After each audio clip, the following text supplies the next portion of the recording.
चातुर्य तुझी ही धडाडी, आकाश पाठीवरी झेप वेडी, मनातील स्वप्ने साकार करता तुझ्यातील स्वत्वास येते उभारी। तुझे चांदण्याचे आकाश हळवे, तू पेलून धरतेस क्षितिजा सभाळी। तुझे चंद्र तारे उजळती मनाना, तू सावित्री होतेस।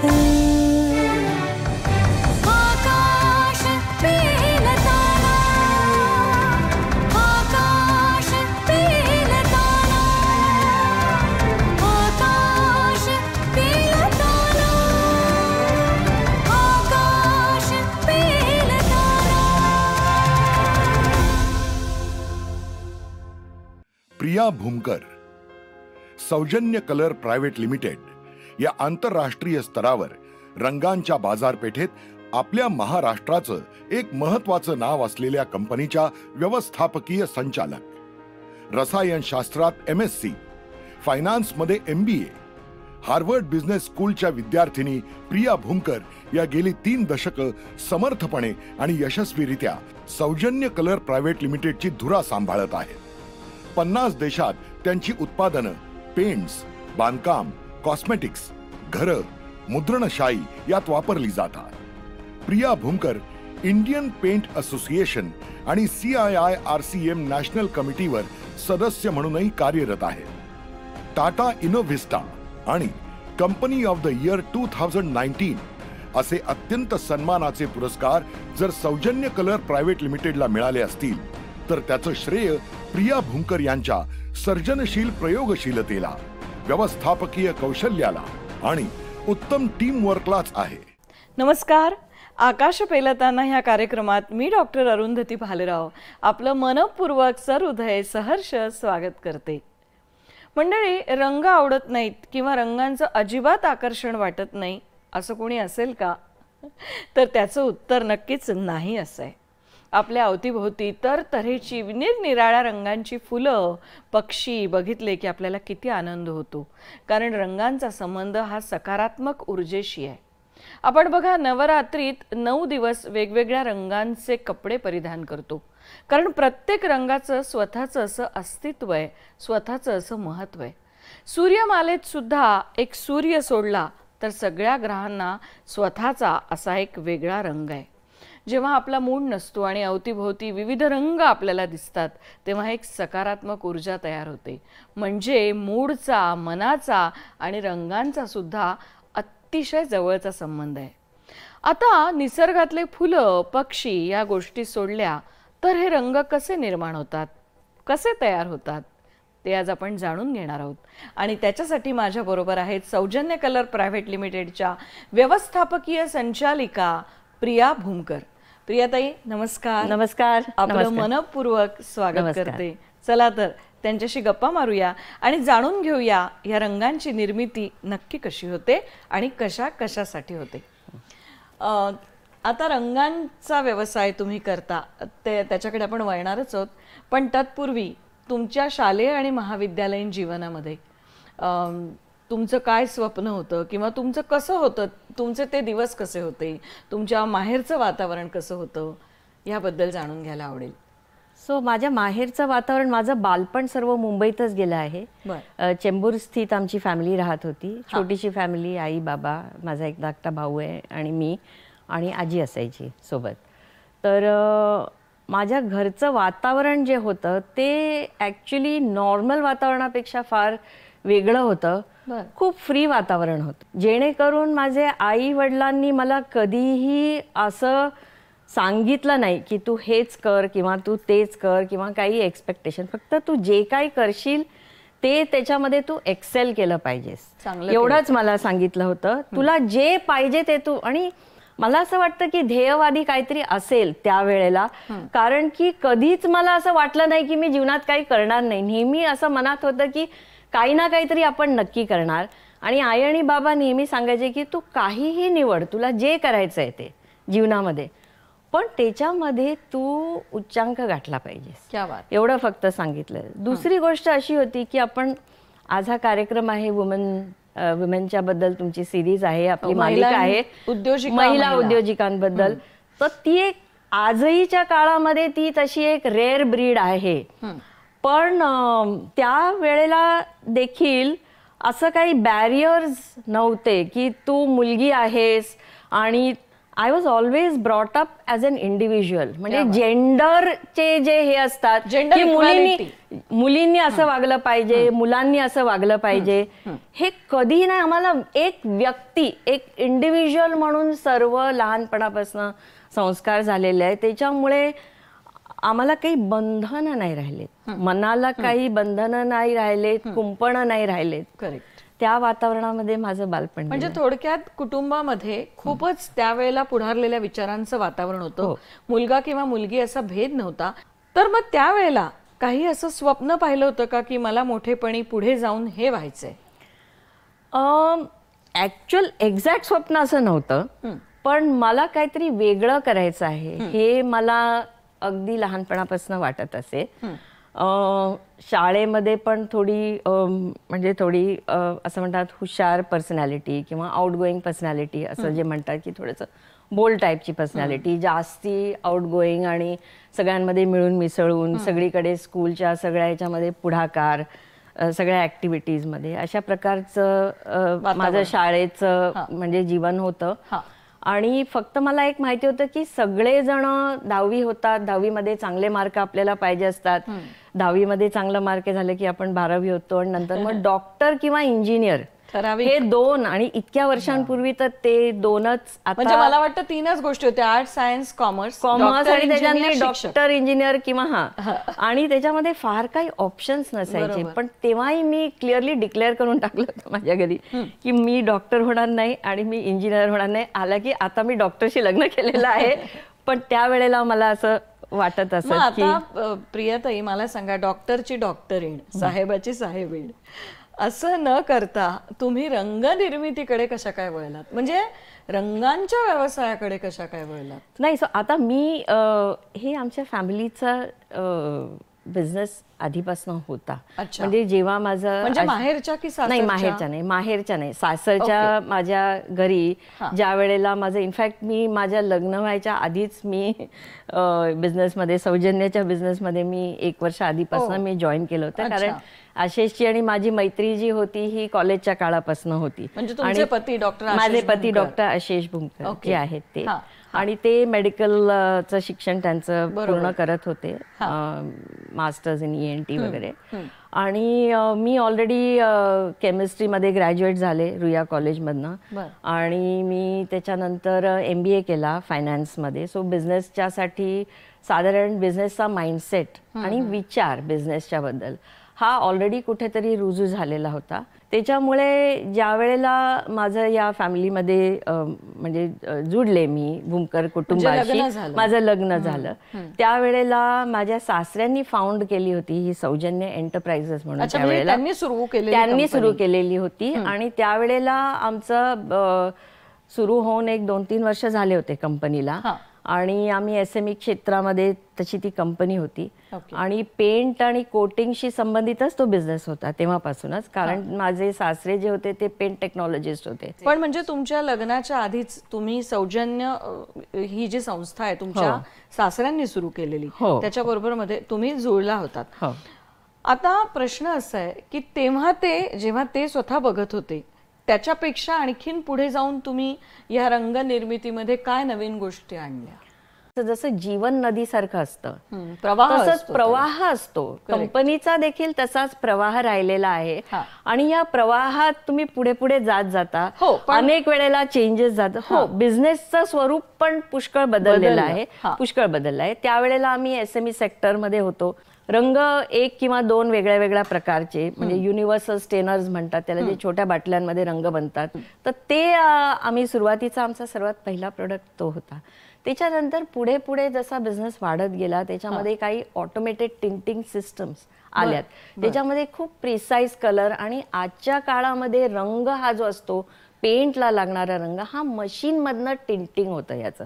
आज जर तुम्ही शेड चूज करायची असेल तर तुम्हाला 1000 रंगांचा फॅन्डेक तुमच्या पुढे ठेवला जातो आणि त्या 1000 रंग कसे बनतात ते तुम्हाला मॅन्युअली हाताने डोज करून नाही बनवता येईल. त्याच्यासाठी सोफिस्टिकेटेड रंग असतात. टिंटिंग असे दुकानामध्ये जर आज तुम्ही गेलात तर तिथे अशा टर्न टेबलवरती टिंटिंग मशीन्स असतात ज्याच्यामध्ये 16 कलर असतात. म्हणजे तो रंग मशीन मध्ये तो वेगळ्या टाईपचा रंग असतो. तो मशीन मधनं मॅच केला जातो. कम्प्युटरमध्ये त्याचे सगळे फॉर्म्युलाज असतात. सॉफ्टवेअर ड्रिव्हन हे सगळं असतं. It's more easy now. It's more easy. There is more variety आणि त्याचे अनेक फायदे पण आहेत. स्टॉक्स, इन्व्हेंटरी आणि बरेचसे काय. तर ते आम्ही नंतर we were the pioneers in India. काही वर्षांनंतर 10 वर्षांनंतर बिझनेस चालू झाल्याच्या नंतर आम्ही इंडियामध्ये सर्वात पहिल्यांदा टेंटिंग सिस्टमचा रंग त्याच्यामध्ये आम्ही आणला. त्याच्या पुढे जसं जसं प्रोग्रेस होत गेला त्याच्यामध्ये मग जसं आपण म्हणतो घराला लागणारे रंग जे असतात हे डेकोरेटिव्ह पेंट्स किंवा आर्किटेक्चरल पेंट्स म्हणतात. आणि पेंट म्हटलं की रंग त्याच्यामध्ये आलाच. तो रंग हा तुम्ही साईटवरती टिंट करू शकता, दुकानामध्ये टिंट करू शकता, फॅक्टरीमध्ये पण तुम्ही त्याला टिंट करू शकता. शेड तुम्हाला बनवायचे असेल तर रंग हा पेंटमध्ये निरनिराळ्या स्टेजेसमध्ये तो टाकता येतो. जसा जसा बिझनेसचा विस्तार आम्ही करत गेलो आम्ही बघत गेलो की कुठल्याही स्टेजला जरी रंग बनवायचा झाला एखाद्या पेंटमध्ये ते सर्व आपल्याकडे सोल्युशन्स. तो over the period of years आम्ही अनेक नवीन प्रोडक्ट्स डेव्हलप केले. त्याच्याही पुढे जाऊन आर्किटेक्चरल पेंट्सच्या व्यतिरिक्त इंडस्ट्रियल पेंट्स म्हणजे कार्सना लागणारे. आज तुम्ही रंग जर बघाल तर ऑटोमोटिव्ह कलर्स, ब्रिजेस असतात, आपण रोडवरती ट्रॅक्टर्स घेतात, खेळणी येतात, JCBs असतात जे अर्थ मुव्हिंग इक्विपमेंट्स असतात, विमान असतं, जहाज असतं, फॅक्टरीजचे फ्लोर असतात, शोरूम्सचे फ्लोर, सगळीकडे. तो आमचं एक मनामध्ये हे होतं की anything which is man made has got colour. And that really defines the scope of our business. कारण सृष्टीमध्ये एक पाणी सोडलं तर अशी एकही गोष्ट नाही. पाणी आणि वारा या 2 गोष्टी जर तुम्ही सोडल्यात तर रंग हा सर्वकडे आहे आणि जिथे रंग आहे तिथे सौजन्य कलर असेल असा आम्हाला तो स्कोप. त्याच्याही पुढे जर तुम्ही म्हणलात जसं जसं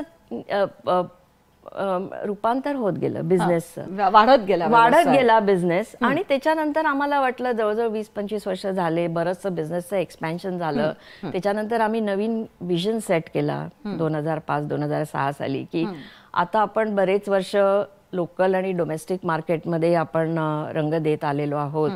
पण आपल्याला विजन सेट केलं की जगातली टॉप 3 कलरांच्या कंपन्यांमध्ये आपल्या कंपनीला आपल्याला न्यायचं आहे.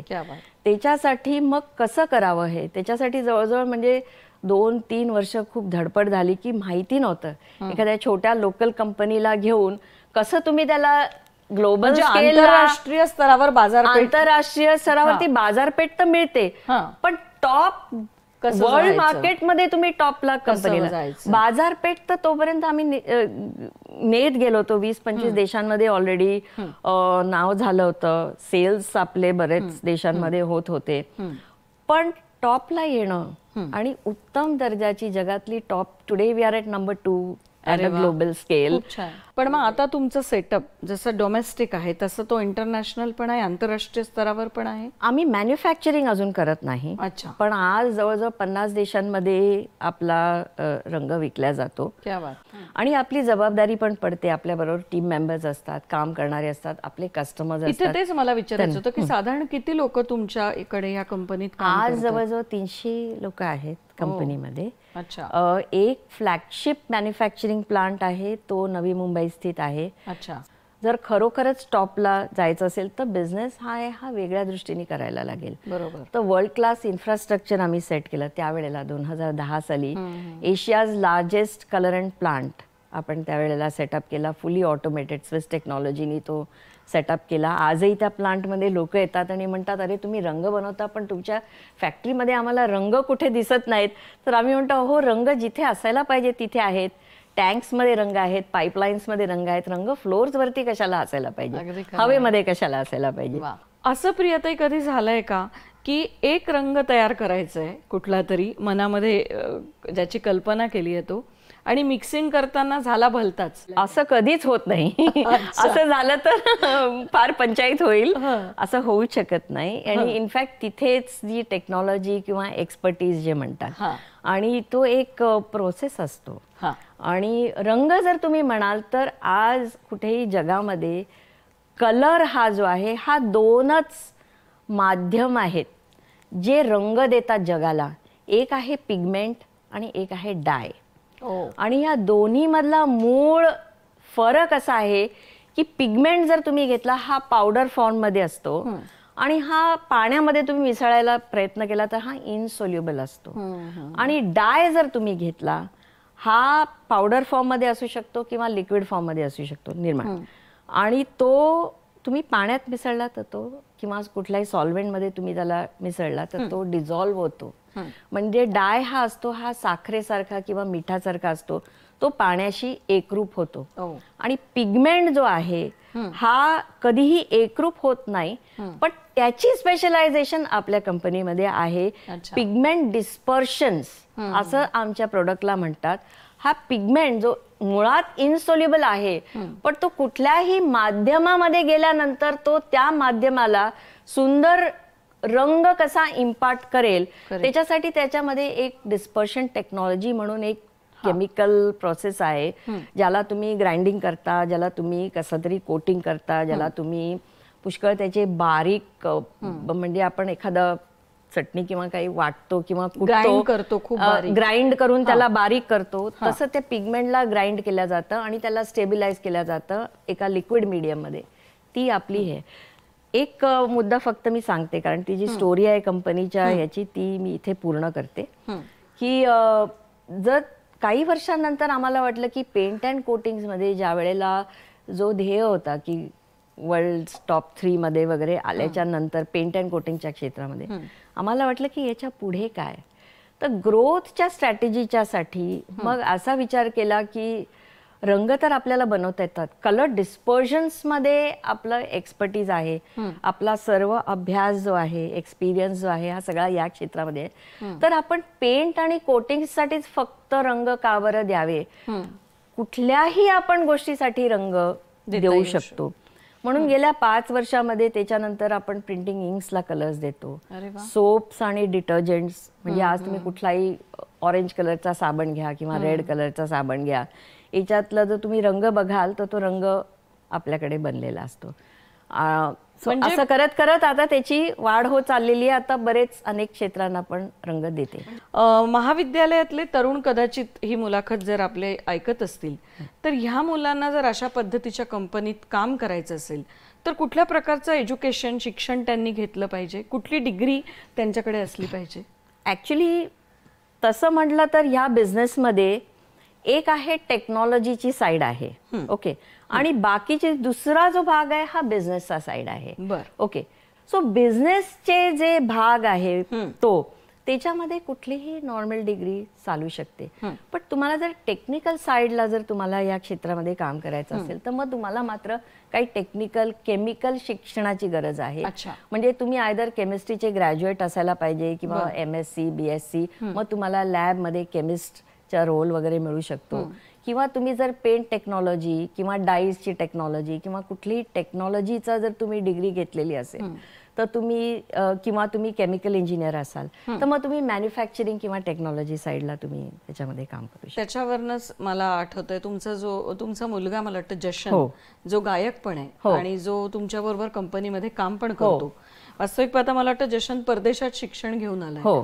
तर नवीन पिढीतला आहे तो, त्यांनी आणखीन काय वेगळे आउटपुट्स? त्यांनी बरेच नवीन विचार आणलेले आहेत. तो आहे केमिकल इंजिनियर आहे तो, आणि युनायटेड स्टेट्समध्ये युनिव्हर्सिटी ऑफ बर्कली कॅलिफोर्निया इथे फार लिडिंग युनिव्हर्सिटी आहे केमिकल्सच्यासाठी.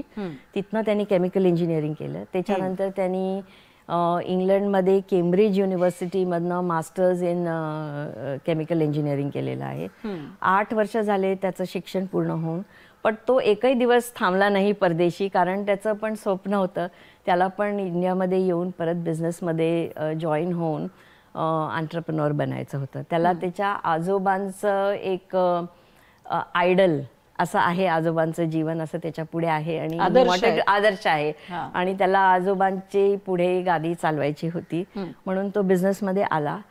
त्याचं जे स्वप्न आहे बिझनेससाठी ते आता निवळ रंगाच्यासाठी सीमित नसून आता सौजन्य कलरला सौजन्य group of companies in the space of speciality chemicals मध्ये वर्चस्व गाठायचंय, हे त्याचं स्वप्न आहे. म्हणून आताच गेल्या 2 वर्षापासून त्यांनी लीड करून आता कंपनीला आम्ही आता स्पेशालिटी केमिकल्स, कॉस्मेटिक्स, इन्ग्रेडियंट्स सगळ्या ह्याच्यात तुम्ही आता प्रवेश करतोय. आणि इनफॅक्ट फार्मास्युटिकल्सच्या साठी जिथे आपण भारत देश चीनवरती अवलंबून आहेत बऱ्याच औषधांच्या आयातीसाठी, तर त्याच्यातले काही आम्ही आता निवडून पुढच्या 1 किंवा 2 वर्षामध्ये APIs आणि इंटरमिजिएट्स फॉर फार्मास्युटिकल्स आणि आताच एक नवीन सौजन्य लाईफ सायन्सेस म्हणून आम्ही आता नवीन डिव्हिजन काढली आहे. याच्या आधी एक सांगायचं राहिलं की तिसरं अजून एक क्षेत्र आम्ही केलेलं आहे की आता आम्ही कॉस्मेटिक स्पेसमध्ये देखील रंग पण देतो आणि त्याच्याबरोबर काही कॉस्मेटिक्स इन्ग्रेडियंट्स पण देतो. सो आता कलर प्लस बियॉन्ड कलर अशी स्ट्रॅटेजी जी आता कंपनीनी केलेली आहे, ज्याच्यामध्ये फक्त रंग नाही, रंग हे राहणारच आहेत कंपनीमध्ये, पण रंगांच्या व्यतिरिक्त बियॉन्ड कलर म्हणजे कलरलेस प्रोडक्ट्स, काही लिक्विड्स असतात, काही असे अनेक स्किनचे मॉइश्चरायझिंग क्रीम्स असतात. याचं पण आता आपण रिसर्च अँड डेव्हलपमेंट करून पुढच्या 1-2 वर्षात त्याचं पण मॅन्युफॅक्चरिंग वगैरे. सो हे नवीन डिरेक्शन्स आहेत कंपनीचे जिथे पुढे जाणार आहेत. आतापर्यंतच्या ह्या सगळ्या प्रवासात कोरोनाचा काळ सगळ्यात कठीण काळ तुम्हाला कंपनीच्या मॅन्युफॅक्चरिंग किंवा प्रोडक्शनच्या दृष्टीने वाटला का? नाही, ऍक्च्युली व्हेरी सरप्रायझिंगली. तुम्हाला मी खरं सांगते, कोरोनाच्या काळामध्ये इतकं फ्लॉलेसली आमच्याकडे काम झालं की आम्ही जवळजवळ फक्त 3 किंवा 4 आठवडे कंपनी बंद असेल, जे अगदीच लॉकडाऊन झाला पहिल्या महिन्यात, मार्च 2020 मध्ये जो लॉकडाऊन झाला त्यावेळेला. इनफॅक्ट लॉकडाऊन व्हायच्या आधीच आम्ही कंपनी बंद केली होती, कारण आम्हाला एक अंदाज आला होता की हे थोडंसं प्रकरण आहे ते हे थोडंसं डेंजरस होत आहे. आणि आम्ही खूप सुंदर आपल्या टीम्सनी, कारण अत्यंत सुंदररित्या सौजन्याचे सगळे टीम मेंबर्स आहेत ते खूप छान प्रकारे कोलॅबोरेशननी काम करतात. तर व्हेरी वंडरफुल टीम स्पिरिट आणि sentiment of caring for people, या सेंटिमेंटनी त्यावेळेला जे सर्व आम्ही सेफ्टीचे प्रोसेसेस, प्रोटोकॉल्स आणि बरेचसे फॉलो केले. आणि त्यावेळेला रंग हे एसेन्शियल याच्यामध्ये, कारण सोपमध्ये रंग जातो, डिटर्जंटमध्ये रंग जातो आणि असं तो एसेन्शियल कमॉडिटी खाली तो आला आणि तो आम्हाला फॅक्टरी चालू ठेवावी लागली आणि ती अगदी अस्खलितपणे व्यवस्थित चालली. पण चॅलेंजचं जर तुम्ही म्हणाल ना, तर चॅलेंजवरती असं आहे की जर तुम्ही चॅलेंज झाला नाहीत तर तुम्ही ग्रो होणार नाहीत. सो माझ्या दृष्टिकोनातनं चॅलेंज हे आहे, this is an opportunity for you to grow. So you want to accept challenges, you want to welcome challenges. अशा भूमीमध्ये आम्ही असतो. आणि चॅलेंज कंपनीला साधारण जर तुम्ही म्हणलात तर 1-2 चॅलेंजेस जे असतात ते कठीण चॅलेंजेस असतात.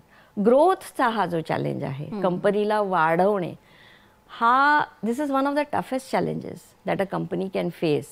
कारण सगळं बाजूबाजूचं वातावरण आहे, रेग्युलेशन्स असतात, पॉलिसीज असतात. आजही तुम्ही म्हणालात तर आज सस्टेनेबल, ग्रीन, COP28 वगैरे आपण सगळं म्हणतोय, तर सस्टेनेबल तुम्ही बिझनेस आणि तुमचे प्रोडक्ट्सला करणं, ग्रीन केमिस्ट्री त्याच्यामध्ये वापरणं किंवा सगळ्यांच्या यूज करायचे, कुठलाही प्रोडक्ट यूज करायच्या ज्या सवयी आहेत त्या बदलणं, हे सगळं करता करता ग्रोथच्या वेळेला ग्रो कशी करायची कंपनी, हा एक मोठा चॅलेंज असतो. दुसरा मोठा चॅलेंज असतो, तुम्ही ग्रोथच्यासाठी जेव्हा झेप घेता त्या वेळेला ती ग्रोथ घडवून आणणे, फायनान्सेस मॅनेज करणे, त्यावेळेला पैसे तुमच्याकडे, कारण तुम्ही इन्व्हेस्टमेंट करता त्यावेळेला, पण तेवढा पटकन तुमचा बिझनेस ग्रो होत नाही, त्याला थोडे काही वर्ष लागतात. आज तुम्ही इन्व्हेस्टमेंट केली पण तुम्हाला रिटर्न यायला त्याच्यातनं 3 इयर्स, 5 इयर्स, 3 ते 5 वर्ष लागू शकतात. तो जो काळ असतो तो खरा जिथे स्ट्रेस असतो थोडासा सिस्टमवरती बिझनेसमध्ये, हा थोडासा स्ट्रेसफुल काळ असतो. Apart from that if you look at it challenge positively, it's more fun than anything असं मला वाटतं प्रियाताईने हा किती सुंदर विचार मांडलाय की लोक संकटांना घाबरतात, त्या म्हणतायत संकट येऊ दे, आव्हानांना येऊ दे, चॅलेंजेसना येऊ दे. सुरेश भटांची एक फार सुंदर मला ओळ आठवली. आज मी जे गीत गातो ते उद्या गातील सारे, येऊ दे वक्षात माझ्या वादळांचे येरजारे. जीवनाकडे बघण्याचा हा सुद्धा एक सकारात्मक दृष्टिकोन आहे असं म्हणायला हरकत नाही. तुमचे विचार खरोखर खूप छान आहेत. जसे रंग खूप सुंदर असतात, त्याच्यामध्ये जसं वैविध्य असतं तसं तुमच्या विचारांचं वैविध्य आहे आणि तुमच्या विचारांना सुद्धा एक सकारात्मक रंगांची ऊर्जा आहे. मंडळी, तुम्हाला सुद्धा या वर्षात 2024मध्ये वेगवेगळ्या रंगांसारखं आयुष्यात खूप आनंद, सकारात्मक ऊर्जा मिळू दे अशी त्या विद्यार्थ्याला प्रार्थना करते. आत्ता जरी थांबत असलो आम्ही तरी पुन्हा लवकरच भेटायला येणार आहोत आकाश पेलताना ह्या कार्यक्रमात.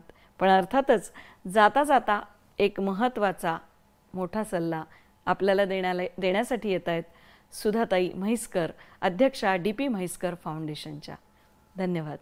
नमस्कार. तुम्ही स्वतःची काळजी घेतल्याशिवाय तुमचा व्यवसाय वाढणं शक्य नाही.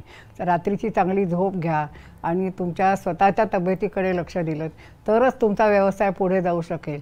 लोकांना त्यापासून तुम्हालाही व्यवसाय करताना जास्ती प्रसन्न वाटेल आणि त्या व्यवसायात इंटरेस्ट जर तुम्हाला वाटला तरच तुमचा व्यवसाय पुढे जाऊ शकतो. हे नेहमी त्यासाठी लक्षात ठेवा.